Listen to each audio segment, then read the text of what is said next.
everyone, I'm Melanie Carrera and I'm presenting the enhanced photocatalytic reduction for chromium-6 induced by hybrid nanocatalysts. Other members for this investigation are Jesús Soto Hernández, Enrique Samaniego Benítez, Ángeles Mantilla, and Lois Canacid, Centro de Investigación en Ciencia Aplicada y Tecnología Avanzada, Instituto Politécnico Nacional, and Instituto Tecnológico y de Estudios Superiores de Monterrey.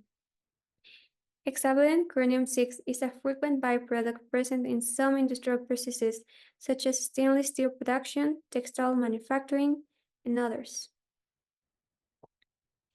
This pollutant is considered among the most dangerous for many organisms, causing irritation and cancer at very low concentrations, and its high solubility in water increases its lethality. Absorption has been a solution for this due to its high efficiency, yet the absorbed chromium-6 ions of high toxicity are still difficult to trace down.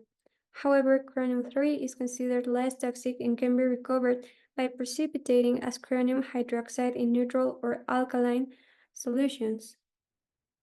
Hence, the photoreduction by photocatalytic processes of chromium-6 to chromium-3 is worth analyzing because it's an economic and non-toxic alternative for environmental remediation. Here we report the efficient dual absorption photocatalytic reduction of chromium-6 using zinc oxide copper 1 oxide heteroreduction. The experimental part of the synthesis of these two elements was carried out first by obtaining zinc hydroxide by a co-precipitation route followed by the synthesis of zinc oxide, obtained from the solvothermal route, as shown in the figure. The morphology of the composite material was studied by scanning electron microscopy technique. Then, the second stage consisted of obtaining the heteroreduction by reflux, using sodium borohydride and zinc oxide copper nitride as reductor and precursor, respectively. Finally, the absorption photocatalytic performance were evaluated using high concentrated solution of chromium-6, 40 to 200 parts per million under UV light irradiation and in dark conditions. It's important to mention that formation of zinc oxide and copper 1 oxide phases in the heteroreduction were confirmed by X-ray diffraction analysis at different copper contents.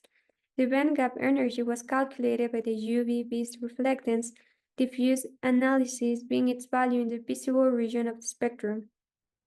It was observed that the shape of the samples evolved from octopods to a spine-like morphology as a consequence of the incorporation of copper to the zinc oxide matrix, forming cube structures over the surface.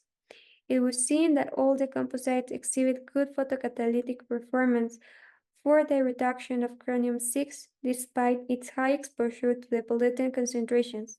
The best performance was achieved with a copper concentration of 10% WT under UV light irradiation for 120 minutes.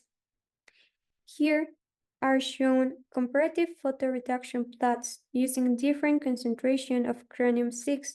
All experiments were carried out by letting the photocatalyst for 30 minutes in dark condition for the absorption process.